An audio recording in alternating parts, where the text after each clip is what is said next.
Welcome back. Akuluakulu, nkulu uyu ndi Mr. Khadi. Ali pano pamudzi pano ndosiwosowa ndithu aliyense ndithu amamudzi wabwino. Aliyense ndithu amamudzi wabwino nkulu uyu fa amakonda ya ndithu kuyikapo ndemanga pa nkhani ya zandale komanso zina ndi zina. Ndi nkulu amene idzulo when I was scrolling on mbachana pa TikTok ndinaona ndithu page ina yake ndithu atakamba nkhani ya nkuluyu. Akuti nkuluyu analongosola kuti panali mzimayi wina amene adakumana ndi nkuluyu basi mapanga business ndi nkuluyu basi anamubwereka ndalama mzimayi uja. Akuti ngati akwere ndege afterwards akuti panali ma investment osiyanasiyana. Nkuluyu akuti ndi kampani ya Sila oil chanchani energy gas. So akuti afterwards zinapeza kuona kuti mayi uja akuti ndalama akuti sanabwezeredwe ndi akuti amaopsezedwanso kuti asayankhule kena kalikonse. Koma ndalamazo zinakuwa ndi 25,000 euros. And kupezera kuona kuti akuti mayi uja atayamba kuyankhula akuti kunatulukanso azimayi ambiri.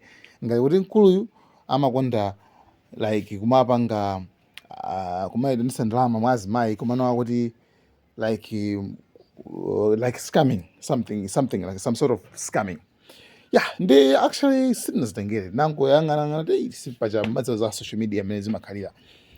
Koma nkhani yakuti imachitika 2017 basi apa basi tangonaso kuti muno wakeyu ndithu I think iso nayenso waonaso ndi kuti ndiye wabwera tsopano afuna nayenso alongosole komanso akambe za mbali yake. Ndi since kuti Mr. Khadi timadziwa bwino komanso timawatsatira bwino nthawi zonse ndi iyayi tiwamve komanso timve mbali yawo. Guys, thank you so much Malawian cameras.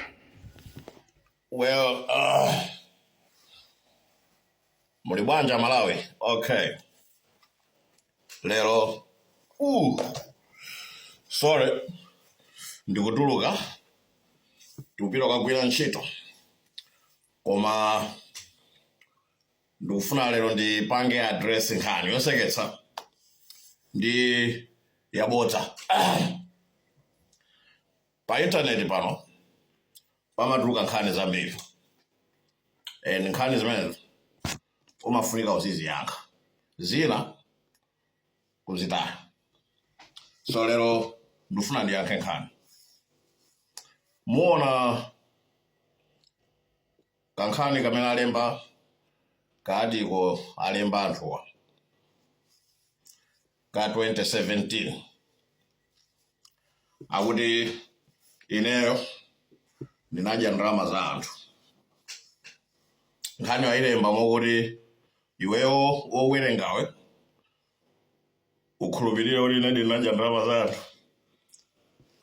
Limene mayendera propaganda akamafuna kunama nkhani amabwera ndi narrative yopanda evidence.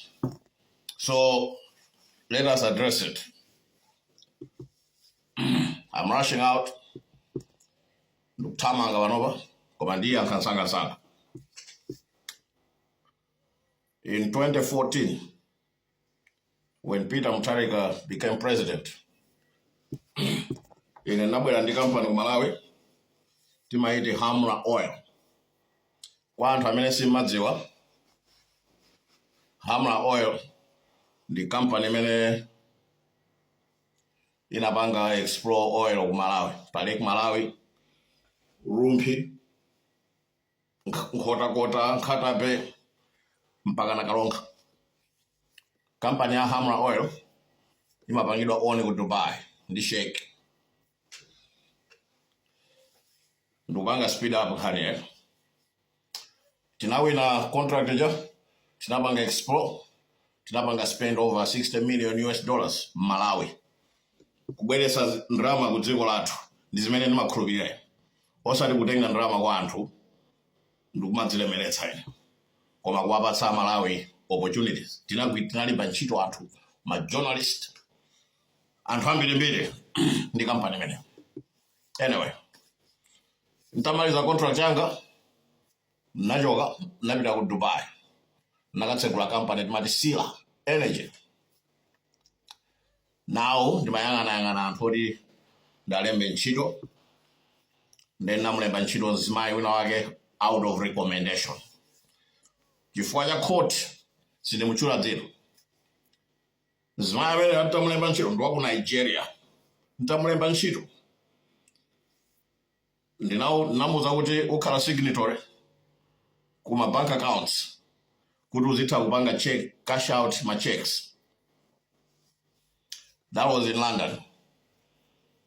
Namenya ma shipments a Sila Oil to London, tinali ma contract Sila Oil ku Dubai, Sila Oil ku Hong Kong. Ndimene mapangira distribute oil wanga. But one day, that was around 2017, napezeka kuti nalandira phone call namutuma mzimayi uja kuti apite ku Dubai akandipange represent. Ali ku Dubai kuja anayamba kumapanga ma trip ma deal ake ndi anthu aku Nigeria kuti apange wire ndrama $60 million, $160 million through my Dubai company account kuti anthu aja akazipange cash ku Nigeria. Ndine ndi munthu wa connection. I'm well connected in Dubai. One of my people wa ku regulatory authority anandimbira phone anandiuza amwene kodi mukupanga wire ndrama? No. I'm emailing you something, take a look. Anandipangira email. This is under Sila Energy, my company. Okay, what is this? Then I'm going to who is transferring money into this account? Account manager mafunika kulowesa mundrama. Zoyogera zoti sidikudziwa. This is an account manager my payment tikagulisa oil. No, hey, I did a transaction, I just wanted to use the account. They didn't know. I canceled the transaction. I removed her from the account as a signatory, and I sent her a dismissal letter.